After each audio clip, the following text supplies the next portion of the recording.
we can move on. Do you think that like when it comes to determining whether an argument is valid or not, Hmm. truth tables play a big part? Like we're gonna say truth tables Sure. is the most effective part in determining if an argument is valid or invalid.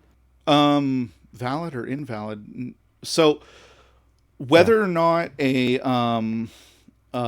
you find a theorem about propositional logic or not, a truth table doesn't have any bearing on that. Like, you don't need truth tables for that, right? You just need to know the axioms of propositional logic, and you need to know the inference method that is chosen to derive new theorems in the propositional logic. You don't need truth Okay. tables, So right? okay. Yeah. However, So then if the yeah. okay. Well, Yeah. Whoa. Yeah. there's a So known. if like someone has an argument. Mhm, Yeah. So if someone has an argument mhm. and we're not using a truth table to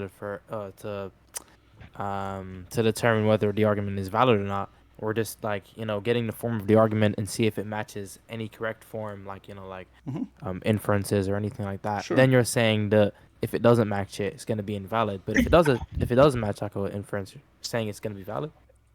Yes.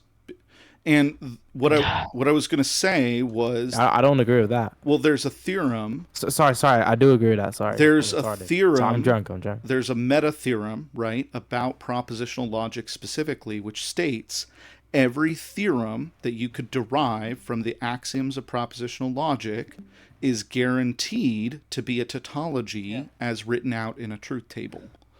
And vice Yeah, versa. Any statement that ends understand. up being a tautology can also be derived from the axioms of propositional Yep, logic.